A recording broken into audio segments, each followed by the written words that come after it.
कहानी की शुरुआत समंदर के किनारे होती है, जहां एक लड़की जेनिफर, जिसे प्यार से जैन कहा जाता है, अपने दोस्तों के साथ बोट पर होती है। अचानक बोट तूफान में फंस जाती है और डूब जाती है, जिससे जैन बहकर किनारे पर पहुंच जाती है। उसे इस बात का कोई अंदाज़ा नहीं होता कि वह कहाँ है।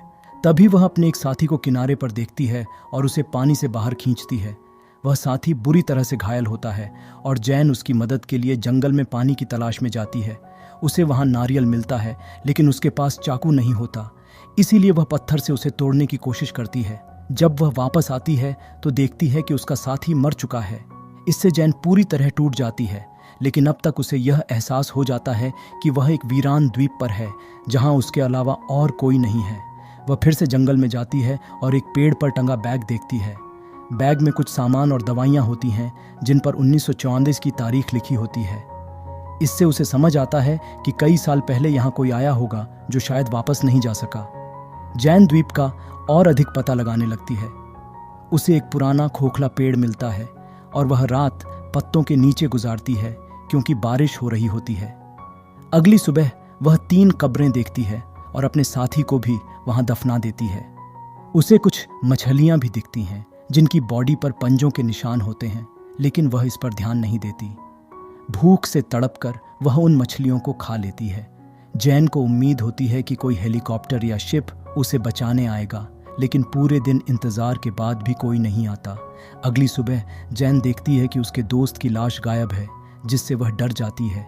उसे समझ आता है कि द्वीप पर कोई खतरनाक जानवर है। खुद की सुरक्षा के लिए वह एक लकड़ी को शार्प कर लेती है, ताकि जानवर आने पर वह हमला कर सके। रात में वह जानवर का इंतजार करती है, लेकिन जानवर नहीं आता। अगली सुबह वह समंदर में एक सूटकेस तैरता देखती है। जब वह सूटकेस के पास पहुंचती है तो समंदर के तल में एक बड़ा गड्ढा भी देखती है, लेकिन उस पर ज्यादा ध्यान नहीं देती। सूटकेस में उसे कपड़े, जूते और कुछ तस्वीरें मिलती हैं। वह कपड़े और जूते पहनकर आग के पास बैठ जाती है। तभी उसे हेलीकॉप्टर की आवाज़ आती है, लेकिन पायलट उसे नहीं देख पाता और चला जाता है। फ्लेयर गन की रोशनी में जैन समंदर में एक विशाल साया देखती है, जिससे उसे एहसास होता है कि यही वह जानवर है जिसने उसके दोस्त की लाश निकाली थी। वह भागकर जंगल में छिप जाती है। जानवर कई बार उसके आसपास से गुजरता है, लेकिन जैन चुप रहती है, इसीलिए जानवर उसे नहीं देख पाता और वापस पानी में चला जाता है। अब जैन को समझ आता है कि वह जानवर जंगल में नहीं बल्कि पानी में रहता है। सुबह सूटकेस में कुछ तस्वीरें मिलती हैं, जिससे उसे पता चलता है कि ये एक फैमिली थी जो आइलैंड पर आई थी। वो एक फ़ोटो में एक बच्चे के पीछे आंखें भी देखती है, और ये आंखें उसी मॉन्स्टर की थीं। अब जैन डिसाइड करती है कि आज किसी भी कीमत पर वो उस आइलैंड से निकल जाएगी, क्योंकि रात होने तक अगर वो यहाँ पर रुकी तो वो मॉन्स्टर दोबारा आएगा और इस बार वो उसे ख़त्म कर देगा। वो सूटकेस के अंदर लाइफ जैकेट को रखकर पानी के अंदर जाती है, ताकि सूटकेस फ्लोट हो जाए, जिसके सहारे वो यहाँ से निकल जाए।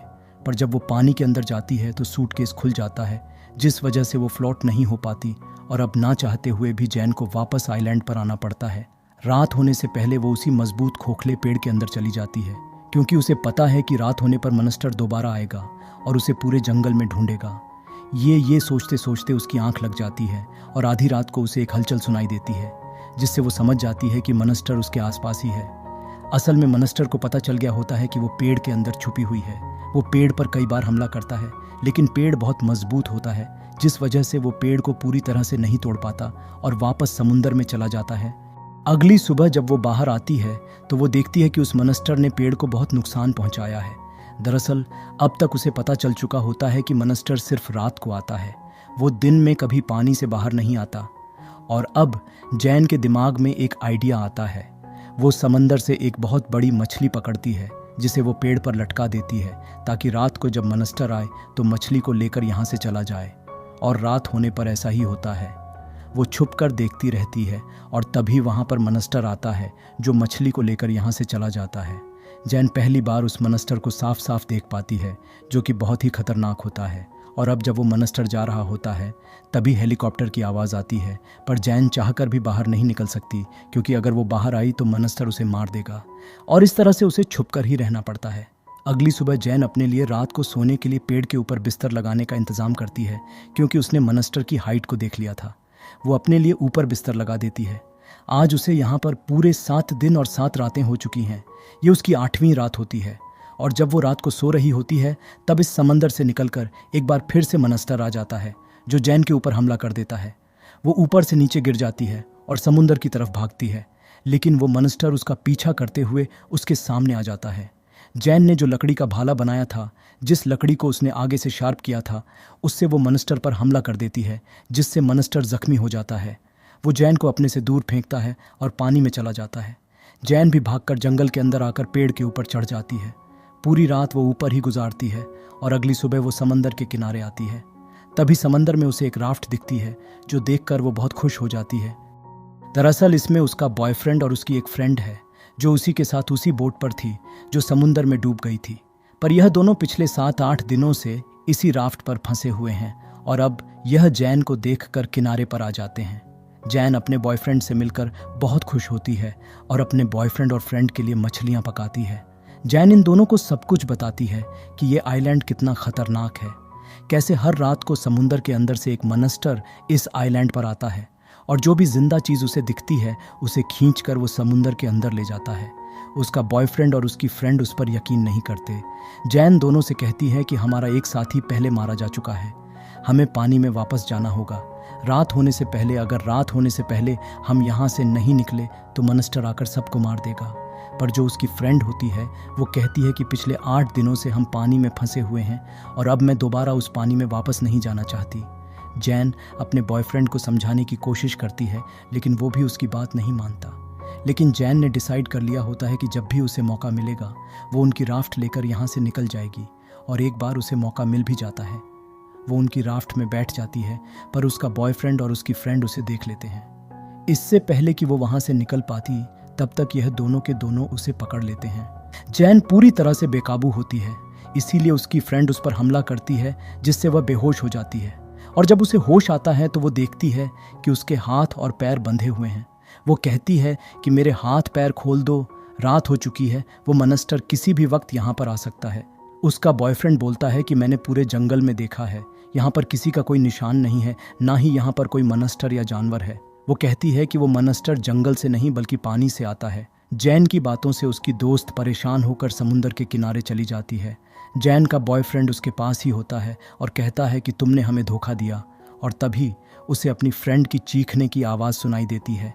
वो जलती हुई लकड़ी लेकर समुंदर के किनारे जाता है, जहाँ पर सच में उसके सामने मनस्तर होता है, जो उसे उठाकर कहीं दूर फेंक देता है। वहीं जैन अपने आप को आज़ाद करके अपने दोस्त को बचाने के लिए समुंदर के किनारे भागती है, पर अब बहुत देर हो चुकी है। मनस्टर ने उसकी फ्रेंड को मार दिया होता है। जैन का बॉयफ्रेंड अब बहुत बुरी तरह से डर चुका है। उसे समझ में आ चुका है कि जैन ने जो कुछ भी कहा था वो सब कुछ सच था और अब वो भी इस आइलैंड से निकलना चाहता है।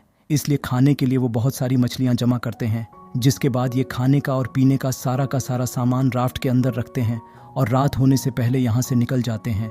लेकिन आज पहली बार समंदर के नीचे से वो मनस्टर इनकी राफ्ट के ऊपर हमला करता है और जैन को पकड़कर समुंदर की गहराइयों में उसे बहुत बड़े हॉल के अंदर ले जाना शुरू कर देता है, जिसमें हर चीज़ समा जाती है। जैन के पास यहाँ पर एक छोटा सा चाकू भी होता है, जो उसने उसके बॉयफ्रेंड के सामान से लिया था। वो चाकू से उस मनस्टर पर हमला करती है, जिससे वो जख्मी हो जाता है। और अब जैन का बॉयफ्रेंड भी लकड़ी का भाला लेकर नीचे आ जाता है। वो उस भाले से उस पर हमला करता है। मनस्टर उसे पकड़कर होल के अंदर ले जाता है और इस तरह से जैन अपनी बॉयफ्रेंड को खो देती है। पर जैन किसी तरह से बचकर आइलैंड पर वापस आ जाती है। अपने बॉयफ्रेंड की मौत से वो पूरी तरह से टूट चुकी है। उसने अपने सभी दोस्तों को, बॉयफ्रेंड को, सबको खो दिया। उसके पास एक डायरी होती है जिसमें वो उस मनस्टर के बारे में सब कुछ लिखती है, ताकि कभी कोई यहाँ पर आए तो उसे पहले से पता हो कि रात होने पर यहाँ क्या होता है। इसके बाद जैन बहुत सारी सूखी लकड़ियाँ और पत्तियों से एक बहुत बड़ा सर्कल बनाती है। वो एक लकड़ी से एक बार फिर से अपने लिए हथियार बनाती है, ताकि रात होने पर जब मनस्टर आए तो वो उसका सामना करे। और अब रात हो जाती है। वो मनस्टर एक बार फिर से समुंदर से बाहर निकलता है। वो बहुत गुस्से में होता। जैन के आग से बने सर्कल में फंसने के बाद मनस्टर बार बार बाहर निकलने की कोशिश करता है, लेकिन आग की लपटों की वजह से वो फंस जाता है। जैन अपनी पूरी ताकत लगाकर मनस्टर पर हमला करती है। लकड़ी के भाले और चाकू से कई बार वार करने के बाद अंत में वो मनस्टर के दिल पर वार करती है, जिससे उसकी मौत हो जाती है। जैन मनस्टर का सिर काटकर अपने पास रख लेती है, ताकि जब भी वो इस आइलैंड से निकले वो दुनिया को साबित कर सके कि उसने एक असली मनस्टर को मारा है। अब जैन मॉन्स्टर का सिर लेकर उस राफ्ट की तरफ जाती है जिससे वह आइलैंड से बाहर निकल सके। जैसे ही वह राफ्ट में बैठती है वो देखती है कि आइलैंड पूरी तरह से आग की लपटों में घिर चुका है। जैन की उम्मीद होती है कि आइलैंड की आग को देखकर कोई ना कोई उसे बचाने के लिए ज़रूर आएगा। फिल्म का अंत यहीं होता है जहां हमें जैन को राफ्ट में बैठकर दूर जाते हुए और आइलैंड को जलते हुए दिखाया जाता है।